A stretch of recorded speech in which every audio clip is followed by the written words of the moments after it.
Welcome, everybody, back to the Play by Play podcast. This is episode number 48, where today we will be giving reactions to not only NFL football week 1, but also college football week 2, and looking at the Indiana Fever making the WNBA playoffs, as well as Dak Prescott's recent contract extension.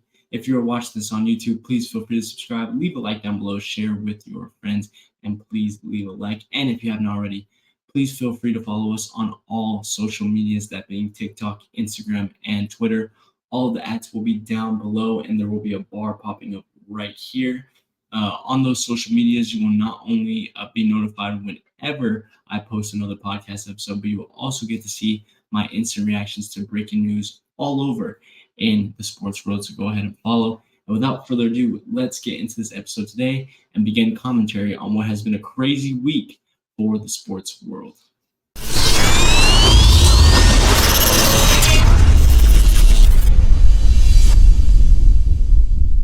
Let's start in the WNBA with today's episode, where Caitlin Clark and the Indiana Fever have been on an absolute rampage. On September 4th against the Los Angeles Sparks, Clark will go on to record her second career triple-double, listing up 24 points, 10 rebounds, and 10 assists. During that game, she also registered her 100th three-pointer made already in her career. It is the fastest ever done by a WNBA player in history in 34 games. And she also, a day before, helped the Indiana Fever clinch their first playoff spot since 2016. This is huge. And this Fever team is starting to come together. It's starting to come alive. Chemistry is really beginning to forming. Right now, it's not really clear who they're going to be playing yet. I believe that there's about 5 more games left of the season, so it's yet to see. But with the way that the standings are arranged right now, it is either going to be the Minnesota Lynx or the Connecticut Sun. Now, I have some statistics right now based on what a matchup would be with the Minnesota Lynx, because that is who is in third place as I am recording this episode.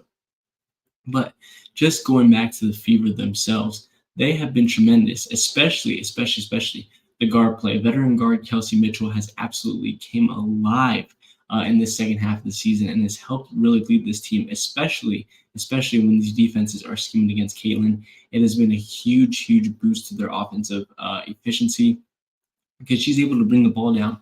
Caitlin Clark does not have to be the person who has the ball in her hands all the time. That was one of the issues that we saw with Iowa when she was in college. It just became too much, having to go down the field, down the court, going down 100 feet, having 2 people on you at all times. It became exhausting, and it just did not become that efficient. But now in the pros, she has Kelsey Mitchell. You have Aaliyah Boston to go to into the post. And it takes so much more weight off her. And because those players are so talented, teams are having to scheme against them now, and it's leaving Caitlin Clark with a lot more opportunities. So looking into this matchup with the Minnesota Lynx, these teams have played twice before. It started out earlier in the season when the Fever beat the Lynx 81-74, and then the second game, the Lynx would come back and even the score 90-80. And I believe that they still have one more matchup coming up in the last final games that are happening.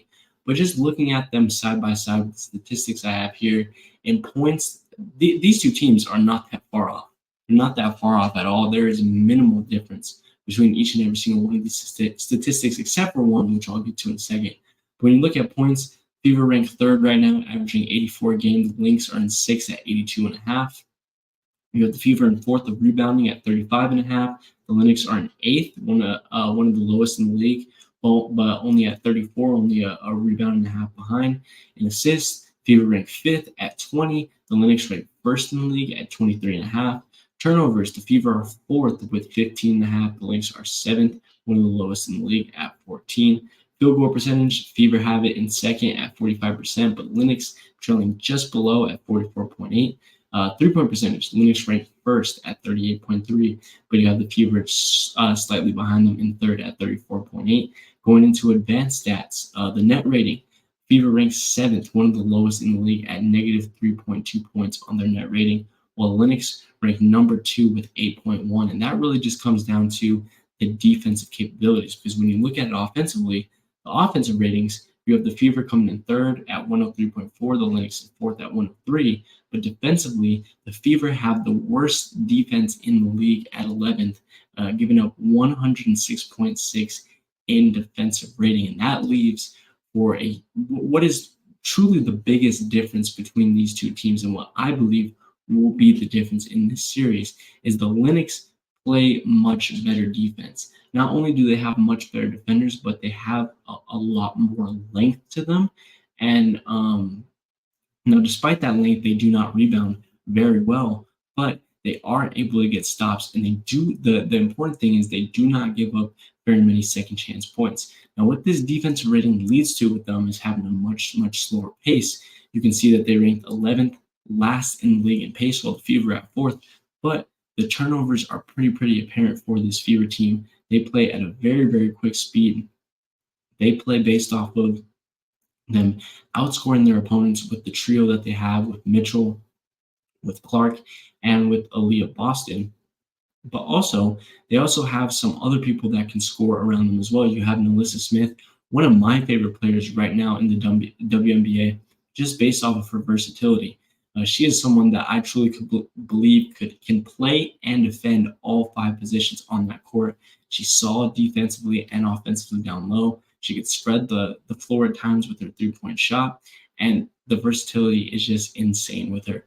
You also have Lexi Hull off the bench, who has been a really great 3-and-D player, a very great hustle player that has come in clutch shooting threes. She is going to be a huge key to this Fever team, just simply based off of there's not a ton of depth when it comes to this roster. You have Mitchell, you have Clark, you have Boston, you have Smith, but then behind that, there's not a lot more to look for in this Fever team.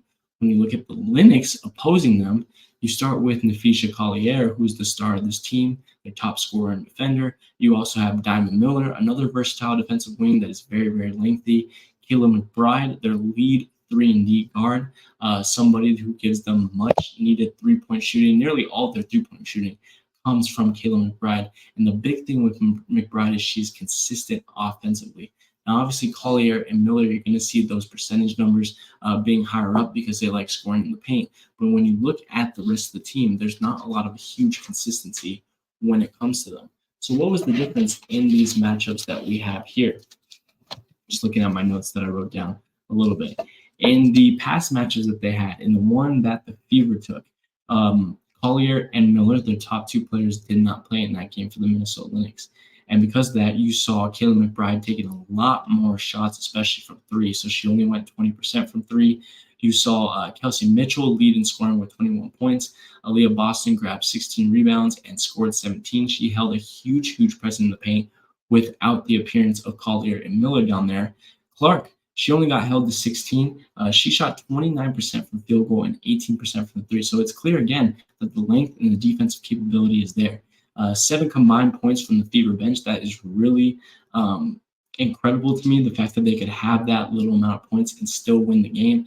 And you also saw the Fever shoot only 27% from three in that game, and both teams were also even in rebounds. The following game, Collier and Kayla McBride combined for 50 points. Diamond Miller, once again, barely played. I believe she was injured at that time. Could be completely wrong. You still had Aaliyah Boston grabbing 15 rebounds. You also had Boston and Smith combining for 12 points between them down low.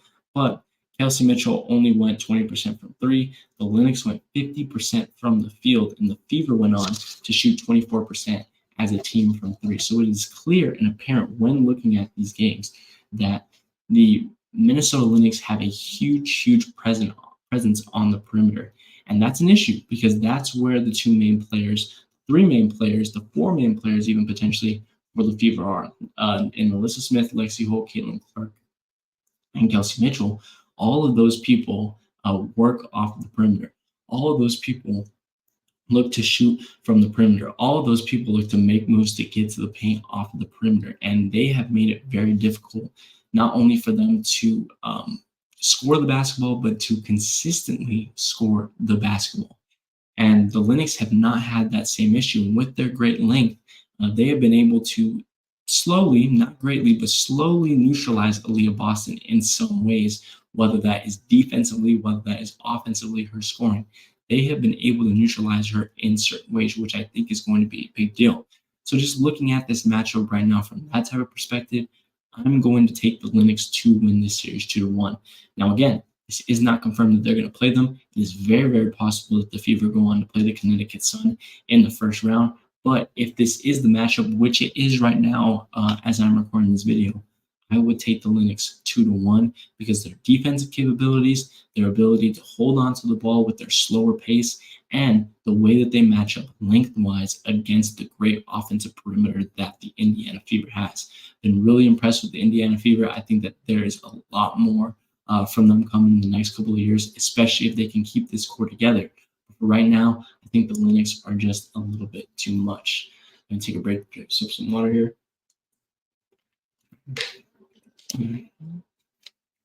Which moves us. We went onto the court. Let's move to the field where we go into football. Let's start in Dallas. It has been a huge, huge week for football this year, and it started in Dallas. It was reported late Saturday night, early Sunday morning, that Dallas was looking to negotiate with Dak Prescott on an extension before their game against the Cleveland Browns that day. It was unsure if the sides were going to be able to come to an agreement by that time, and it was unsure what Dak's status was going to be at that time if a deal did not go through between them. Now, this is a massive, massive deal. In the end, they were able to come to an agreement before the game and a 4-year, $240 million deal with $231 million of it guaranteed to Dak Prescott. So virtually all of his contract is guaranteed. He does not have to do anything. He gets $240 million virtually over the next 4 years up front. No questions asked. Now, why is this important? Not just based off of Dallas offense, but also because with them extending CD Lamb, they had an option for one more virtually max contract in their cap space. And they had to choose between Michael Parsons or they had to choose between Dak Prescott. They chose Dak Prescott. Now, obviously, there is more time for them to potentially make cap space for Michael Parsons to re-sign him, but I'm not sure where that's realistically going to come from. For that to happen, they would likely have to get rid of Trayvon Diggs. They would likely have to get rid of one of their other top linebacker spots, maybe one of their top safeties. What's remaining of their poor offensive line at this point, they are going to have to strip this lineup down to be able to make that work. And even if they do make that work, that's 3 guys. It's just a receiver, a quarterback, and a star linebacker, who I believe is one of the best defensive players, one of, if not the most versatile defensive players in the league right now. So this was a huge, huge decision because now it's not guaranteed that Parsons is going to stay. That is now going to be a huge, huge hole in their defense. And I talk about this because the question is, do you get more out of Dak or do you get more out of Parsons? Can you replace Dak easier or can you replace Michael Parsons easier? In my opinion, you can replace Dak Prescott a lot easier. When you look at the fact that you saw 6 quarterbacks go in the first round this past year. When you look at the fact that guys such as Kirk Cousins, Sam Darnold, Baker Mayfield, many solid veteran quarterbacks in past years have successfully been able to transfer over to different teams, I think it's very likely that you could have filled in that quarterback spot. The linebacker spot for a defensive player as great as Michael Parsons, that's not as guaranteed. Now, obviously, quarterback isn't a guaranteed thing, and rookie quarterbacks are hard to develop and to deal with. But when you look at the defensive talent that came out this year, which I think that there was a ton, Dallas Turner, you had Byron Murphy on the defensive line, just naming a couple off the top of my head. You had Jared Verse on the quarterback spots. You had guys such as Quinyon Mitchell. But how many of those guys are going to get to the point that Micah Parsons is? We saw Chase Young from 2020. His career has gone completely downhill. And he was supposed to be in a very similar position by this point in his career that Michael Parsons was in. He's now on his 3rd team and has been dealing with a bunch of huge injury issues. It's not a guarantee that you can replace him. In fact, The Commanders have not been able to replace him since he left the team in a trade to San Francisco. It is very, very hard to fill one of the best pass rusher, one of the best linebacker spots in the league. And it's going to come at a hefty price if they want to get that similar talent. Um, as for Parsons, it's going to be interesting where he goes if Dallas cannot clear their cap and come to an agreement. The first team that comes to mind, which I just talked about, is Washington. Washington Commanders could be in prime position to get him. We've seen a huge trend of players going to division rivals, especially Saquon Barkley heading from the New York Giants to the Philadelphia Eagles. Why can't it happen again? Washington has a fresh new start with a new quarterback in Jaden Daniels. You have defensive coordinator Dan Quinn, who was previously with the Dallas Cowboys. You still have Terry McLaurin in pace. And this is a Washington defense that still needs a huge piece of identity to be attached to them. Parsons would plug in. He would be the best defensive player on their team easily. He would be able to play all over the field. Dan Quinn would be able to put him wherever he wants. He'd be very, very comfortable. And he would absolutely wreak havoc, whether it was on the defensive line or on the linebacker spot for the Dallas Cowboys. And that is an immediate spot that I think that he can make an immediate impact in. But for Dallas, there's obviously a huge divide within the franchise. Jerry Jones clearly has some sort of plan in place. I'm not sure what it is. Maybe it's to go all in on his offense, but to do that, you'd likely need one or two more receivers. You could keep Jake Ferguson at tight end, but then you would really need to either upgrade your offensive line or the backfield because it is just not very impressive right now. And despite them putting up 20-plus points on the Cleveland Browns yesterday, it still did not look like a team that could be number one in the NFC East, especially with the performance that we saw from Philadelphia. And obviously wasn't a team that could top the top of the NFC with teams such as San Francisco, who are yet to play. Excuse me. With teams such as Detroit, you have Green Bay hot on Detroit's tails. You have the Chicago Bears right behind them with a great young core to motivate them. Dallas Cowboys are slowly slipping. And if Jerry Jones doesn't do something quick, Dallas Cowboys are really going to be looking and saying, at what point does he need to step aside? I think we've already gotten past that point with where we're at right now. But it's clear that he's going to continue to be stubborn. But if he keeps putting this team into the dirt, could things possibly change? I don't see it as of right now, but things definitely do need to change in Dallas because it was an interesting move to re-sign Dak. It is an interesting move to pretty much look Michael Parsons right in the eye and say, look, if we can't clear cap space, we're going to let you walk. And it is a huge piece to lose. And you're virtually losing. You're not only one of the best defensive players in football, but the man that gives your Dallas Cowboys defense an identity. Moving on, quick shifts. We go from WNBA to the NFL and now to college, where we look at Colorado football and their program. They had a huge matchup this last weekend, going on the road to Nebraska to go ahead and face Matt Rule and his Cornhuskers, and they fell short, losing 28-10, I believe, in 4 quarters against the Cornhuskers. Just looking at this game basically from the base, first of all, want to wish a speedy recovery to Shiloh Sanders. I believe he broke either his hand or his arm. I believe he is going to be out for the entire season, so wish that man a speedy recovery. But just based off of his injury, that's a huge loss. That is a huge loss, especially in your secondary, which is already pretty weak right now. And that was one of the big things that I saw in the first half from Colorado.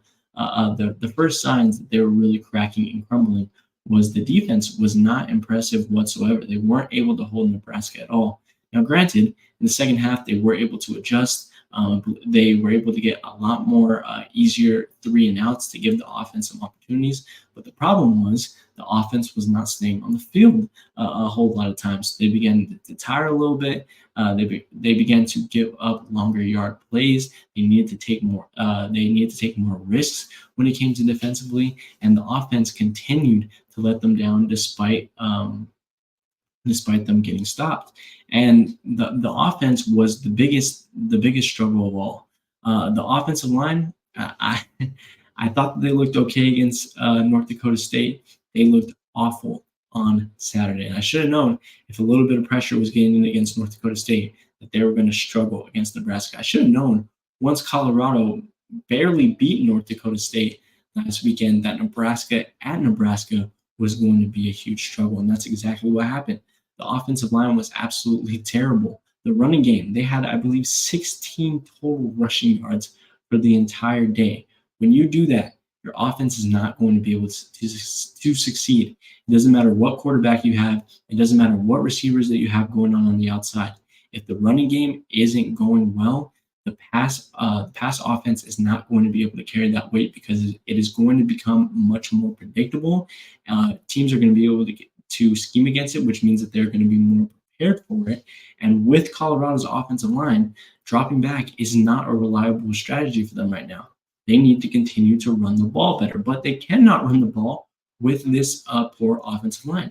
You kind of see the issue. It's a circle. It's a circle that keeps going around and around and around. They are caught in this cycle of mediocrity because they are not going to be able to get anything done without a powerful offensive line.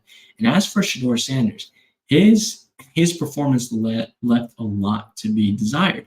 And he is having, in my opinion, a couple of what I would call rookie mistakes that would be in the NFL. The number one, and this is something that I see out of Daniel Jones on New York all the time, is he stares down his first read forever. I mean, the second from which he passes the ball, he locks his eyes on his first read, and he throws the ball there no matter who is there. And that is what led to that terrible, terrible throw that led to a first half pick six. I believe it was in the first quarter when they were backed up against the goal line. He stared down that curl route right from the minute that he snapped the ball. And right from the minute that he snapped the ball, the cornerback that was there and the safety that was behind him knew exactly where he was going to go. And despite seeing those two guys around him completely locking up his receiver, he threw it anyways. It was an easy interception to an easy score where nobody else was. And once again, poor quarterback play, poor offensive line play. That brings down your performance of the receivers. Travis Hunter still goes for over 100 yards, but he wasn't producing a lot. He was getting very frustrated because he wasn't getting very many looks because Shedeur Sanders either did not throw the ball well or he did not have enough time to pass. So it's a cause and effect. When one part of the team is bad, when a major part of the team is bad in the offensive line, it's not like the defensive line isn't getting any pressure. It's not like the secondary is giving up huge bombs. No, when your offensive line isn't working well, you're not able to get great protection. The run game suffers. The quarterback isn't able to pass the ball, which makes him lose confidence, which makes him throw the ball in a wild way, which makes him inaccurate. And when the quarterback's inaccurate, your receivers aren't producing, and your whole offense goes to crap. And the bad thing about it is Deion Sanders and his offense were not able to adjust. Now, I'll be honest. I don't know how you adjust to that. I don't know how you adjust to having a very, very poor offensive line and not having any time to throw. But they need to. They need to find a way. It's not my job to find a way. It is their job to find a way. And they need to find a way because Colorado State might be a victory. You might be able to go in there in a very, very heated rivalry game, overcome emotions, and beat them. But versus Baylor, at UCF, at Texas Tech, against Kansas State, at Oklahoma State, I believe that there's one or two big ones even that I'm missing. When you have those types of games on this type of schedule, these teams are going to be gunning for you, and it's not going to stop. When you bring this poor offensive line and this poor offense into a noisy stadium like they will be in Lubbock against Texas Tech, it is going to be anarchy, and it could potentially be a repeat of what we saw in Oregon, of what we saw in USC, of what we saw in Washington, where they seemingly were outmatched, where they seemingly did not have any type of answer for the issues that were going on. And one by one, they got beaten by 15, by 20, by 30, by 40 plus points in each and every single game. So if Coach Prime and his team want to continue to perform, if they want to qualify for a bowl game, it should have first started with them blowing North Dakota State out of the water.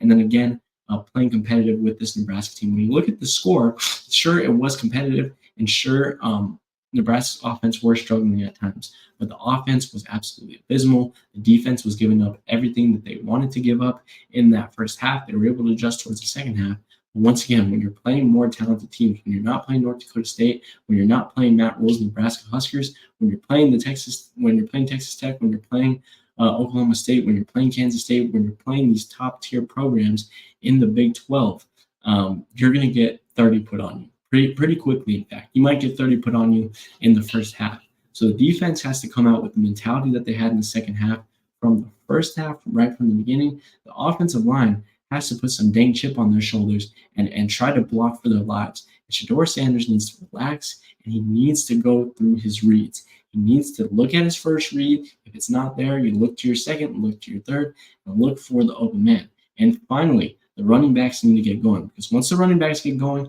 you'll be able to have more medium with your passing offense. You'll be able to run some play action, which will be able to trick the opposing defense, and you will not be so predictable every single play.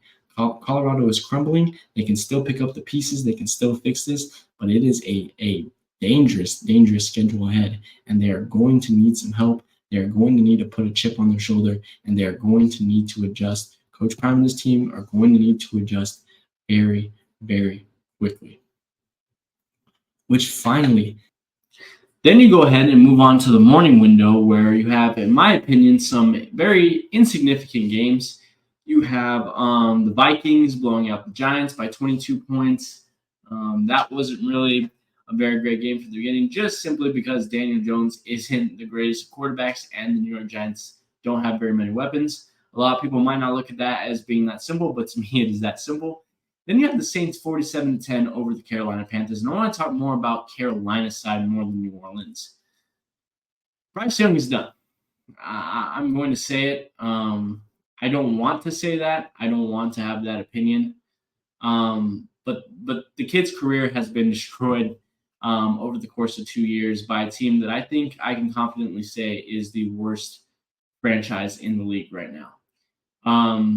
You would think that some of the improvements that they made, some of the draft picks that they had over the course of the season, that they would have improved at least slightly, but they didn't. They got blown out by nearly 40 points yesterday by a Saints team that's going to be well under 500, a Saints team that is likely not going to sniff above 30, 35 points a game for the rest of the season. And I think what you saw is a quarterback that was lacking confidence, a quarterback that still didn't have a lot of time to throw, a quarterback that had some pretty solid weapons, but with no time, and a quarterback that, once again, like we talked about with Colorado, is lacking a huge running game. And so it's the same formula like we talked about with Colorado. And on top of that, the defense was letting up points at will. There doesn't seem to be really any enthusiasm like you're seeing with the new head coach in Oakland, like you're seeing in Seattle. It's just glum. And one of the issues that I'm also seeing with him is his height. And it's not something that I think a lot of people are really talking about anymore. But I think he's having trouble seeing over the offensive line. I really think so. With pressure going in his face, especially as quick as it is, I think it's becoming very, very difficult for him to make out what's in front of him and really read the field properly. And I think that's why you see a lot of the easy, simple mistakes that he's making, throwing it into a bunch of traffic, into double coverage, throwing it in front of receivers, behind receivers. Bryce Young, if he can revive his career, I would love to see it, because I want to see him succeed. I think that if he was put in any other situation in the league, he would have at least responded and performed a lot better. But he's not. And so I don't really know what the formula is for Carolina to get this thing back on track, but they need to do something soon, because they are losing their rookie, who was supposed to be the franchise quarterback, and they're losing him fast. Then you move on to a couple of very interesting scoring games. You had the Patriots and the Bengals, and the Steelers and the Falcons. Both games that weren't very offensively exciting, and on the point of the Bengals and Falcons, two teams that were very disappointing offensively, especially Atlanta. I mean, you would expect a much bigger pop from them, but Kirk Cousins did not play as well at all. 155 yards, 2 interceptions.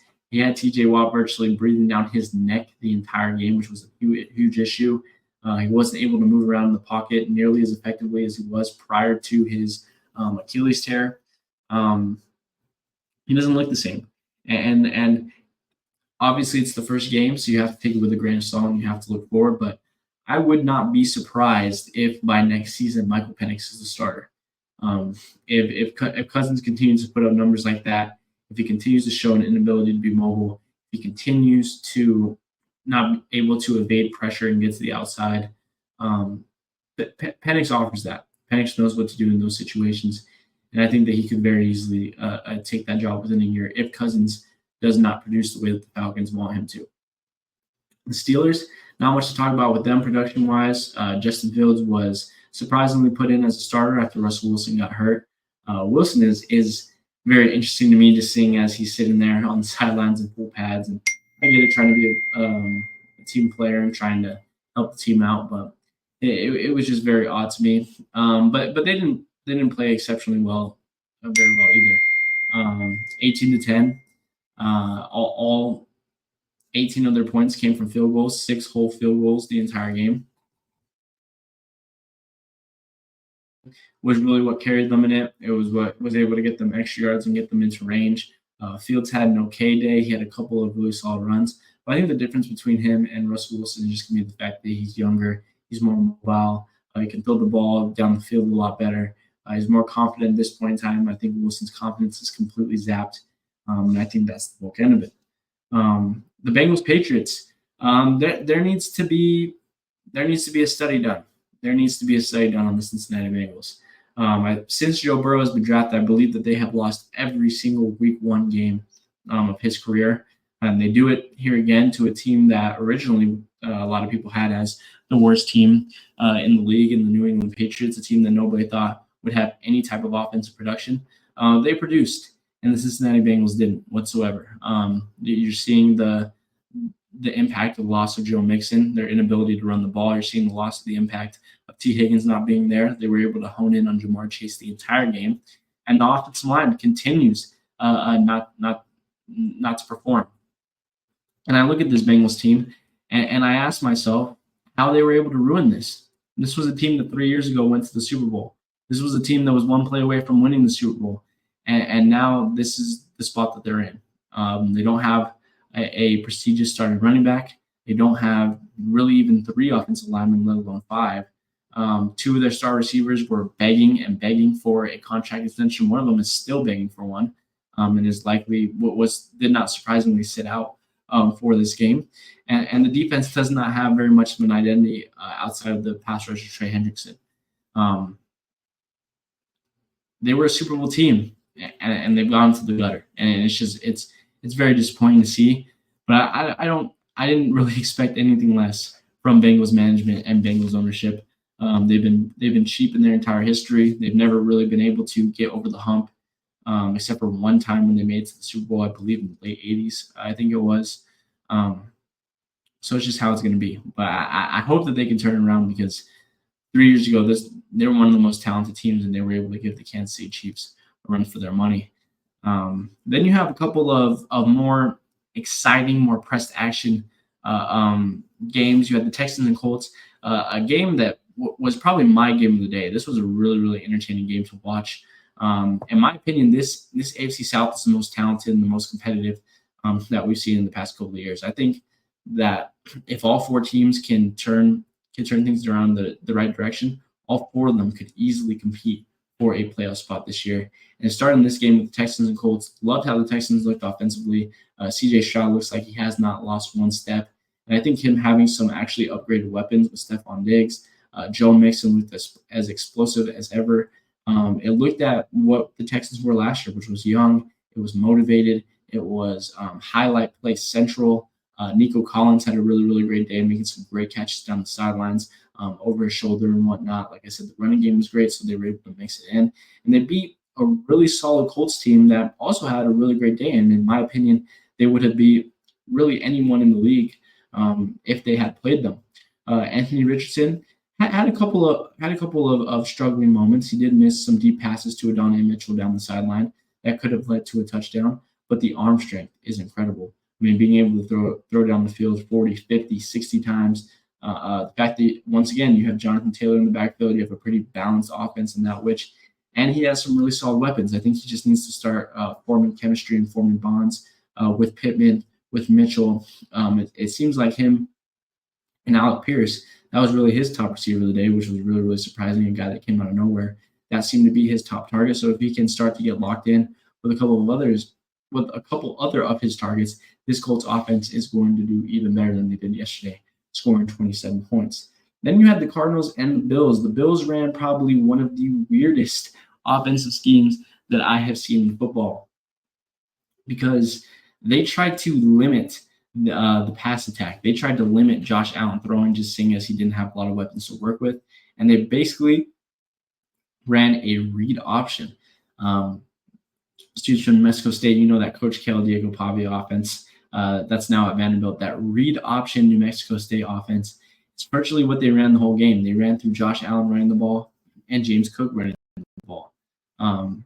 Josh Allen only threw 23 times, had 232 passing yards on the day. When you look at him running, he had an extra 40 yards on top of that. He also had 2 rushing touchdowns. James Cook ran for 71 yards. So it was efficient, and it was a lot better than I thought that it would look for Buffalo. Now, that being said, they still did not have a clear number one receiver. Keon Coleman led the group with 51 yards, but right behind him was Shakir with 42. And Coleman's going to be a beast, man. I really enjoyed watching him yesterday. He's somebody that I think that you can just throw the ball up to at any time, and he's going to come down with it. And that's what you saw Josh Allen do on multiple occasions. Just throw it up, let him work, grab that ball, and come down with it.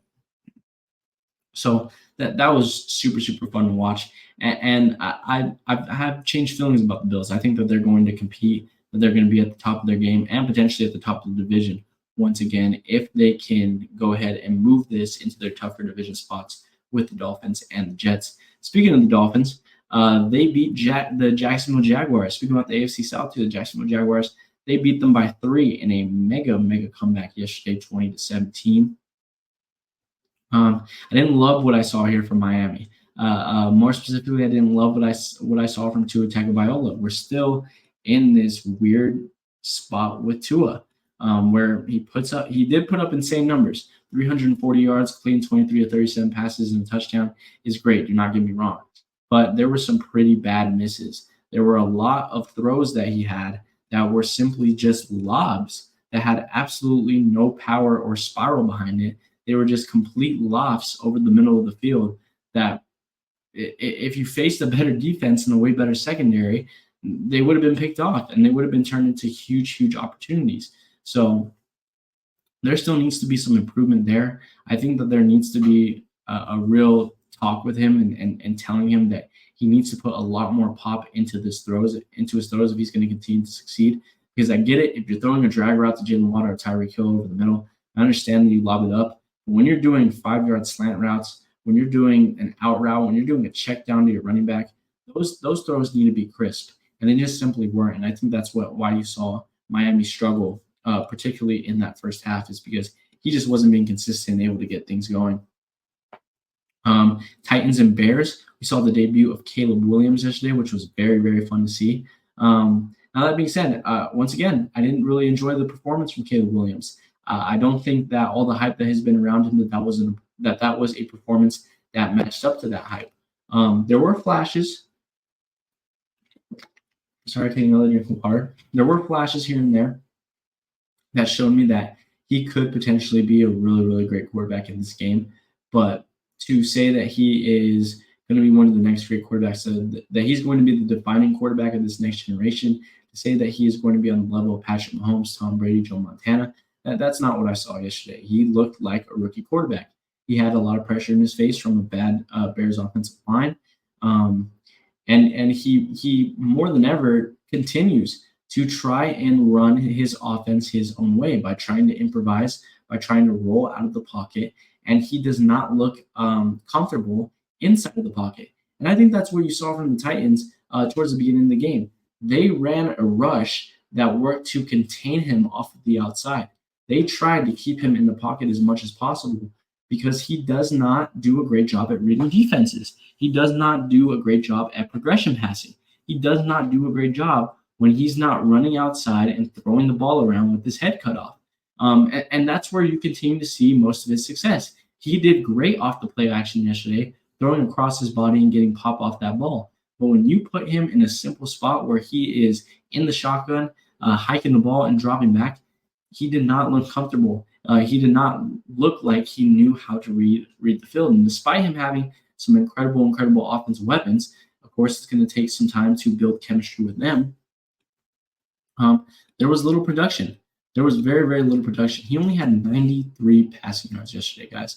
His top receiver was DJ Moore with 36. When you have DJ Moore, Keenan Allen, Romeo Odunze, DeAndre Swift, when you have those guys, Cole Kmet, this offense needs to be producing a lot more. And a lot of his success simply just came based off of either the defense coming in clutch and putting him in really good field position, or them scoring the touchdowns themselves. But outside of that, I think, once again, if he would have been playing a lot more talented of a team, if he were playing Detroit, if he was playing the LA Rams, if he was playing the Buffalo Bills, I think he would have struggled a lot more. You would have seen under likely 50 passing yards, and I don't think that's an exaggeration at all. He needs to get better at being in the pocket if he wants to continue to be successful. Continuing the trends of our rookie quarterbacks, you had Denver visiting Seattle, where they lost by 6 points yesterday. Bo Nix also did not have that big of a convincing performance yesterday, but I think that was to be expected. When I first heard the announcement that he was going to be starting week 1, I'm not gonna lie, I didn't like it. Of course, I was excited for it. I was excited to see him and how he would look, but I did not believe that Seattle was the right spot to start him off right away. Seattle's one of the noisiest stadiums in the league. They have a really solid secondary. I understand you have a rookie offensive coordinator, you have a rookie head coach, but the head coach is a defensive head coach. What I would like to see is a lower level team that does not have the type of crowd impact that Seattle has, with likely offensive style head coach, so that Nix can have a little bit more of a chance than he did yesterday. And I think he was just nervous. You could see it from the beginning. He was very tight. He wasn't comfortable. He kind of gave you those eyes like, what the heck is this? Because the speed was just so fast. He was throwing the ball behind receivers all day long, and that just comes with the speed. He's going to have to get up to speed.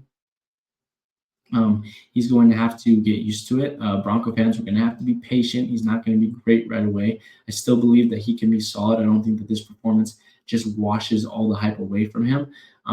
He did show some solid arm strength. He did show some ability at certain times to read the field. He did show some ability at times to do what he does and evade pressure to get out into the open field and run the ball. He did show some ability to do what he does, which is get the ball out really quick to his checkdowns or his first reads and run the offense that Sean Payton wants him to run. But there were nerves. There were certain rookie mistakes that he made, like throwing it deep into double coverage and getting it intercepted when you should have just been conservative and kicked the field goal. There were certain passes that he missed. So it's going to be a process for him. It's going to take time for him to continue to improve. I think that Denver's going to be fine. Again, I don't see them being a top team. I don't see them even probably striking 500. I think that, if you look at Denver, they're going to get 5, 6, 7 wins, similar to what they had last year. It's going to take some time for them to progress, but I think that they still have that guy, and it's just going to take time for him to get up to speed, to get comfortable. But I think that when you compare him to Caleb Williams, I think he looked much more comfortable in where he should be looking comfortable, which is in that pocket. While he was tense, while he was nervous, he didn't look uncomfortable. He didn't look like, I don't want to be in this position whatsoever. No, he was able to keep his cool in the pocket when the pressure was at him, and he was able to deliver throws, whether they were accurate or not. He looked more comfortable in the pocket than Caleb Williams did, and I think that's a good sign for Denver going forward. And then to close it out, 3 final games. I'm trying to go through this pretty quickly, just so this episode isn't too long. Chargers and Raiders. I won't lie. These next 3 games, I didn't watch very much of, just simply because I was watching the Denver game the whole time because I am a Broncos fan. But Chargers and Raiders, I think you saw similar from both teams, in which they both are really in need of a huge offensive spark. For the Chargers, I think they found that with J.K. Dobbins in the backfield. I'm super high on Dobbins. I have him on my fantasy team. If he can evade these injury troubles that he's been having, I think that he's going to be the top guy for this Chargers offense because there is not a lot to go off of in this passing game.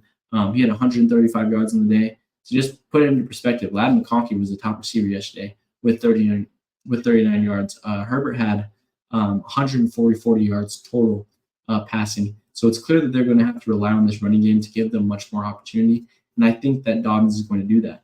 As for Oakland, I didn't hate what I saw from Gardner Minshew yesterday. He definitely showed some promise. 257 yards. He threw 33 times, so they were giving him a chance to throw the ball out there. 1 touchdown, 1 interception. I think the big thing for them was just continuing to establish the running game. The top rusher was Amir Wright with 44 yards. That's not going to be enough. You're going to want to get into the upwards of 70, 80, 90 yards if you want your pass attack to continue to be effective. But overall, Minshew distributed the ball pretty evenly. Jacoby Myers had 61 yards. Devontae Adams was right behind him with 59. Then you had Brock Bowers with 58.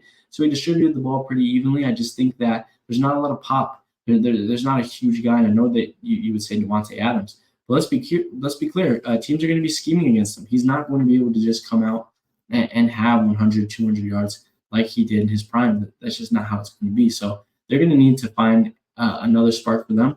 I think that they're hoping that Brock Bowers can be that because of his versatility, because of his athleticism, that he can go down the field and make big plays. And if he can, I think that this Raiders team is going to be fine. Again, I don't see them being really a playoff team, but I think that they could score 6, 7, potentially even 8 wins and compete with some of the teams in their division.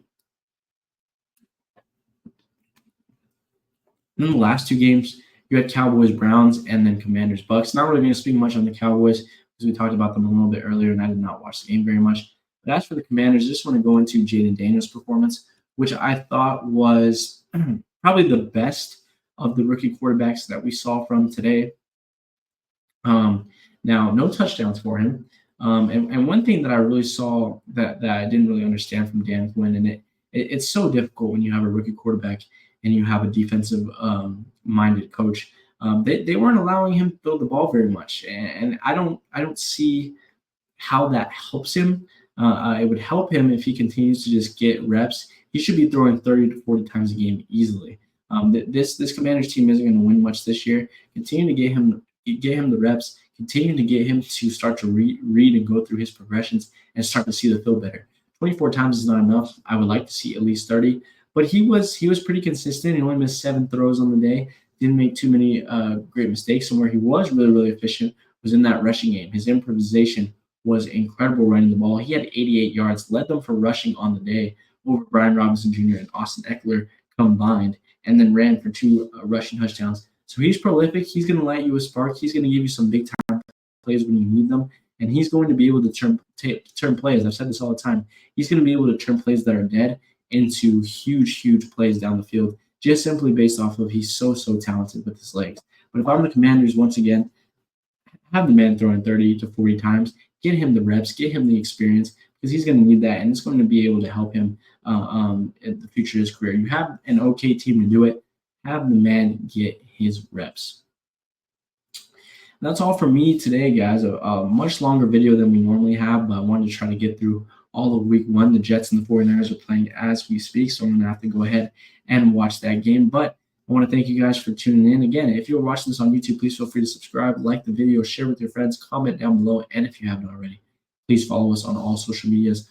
All the ads will be down below, and there will be a bar popping up right here, Instagram, TikTok, and Twitter. And once again, thank you guys all for your incredible support, and I will see you guys on the next one. Peace.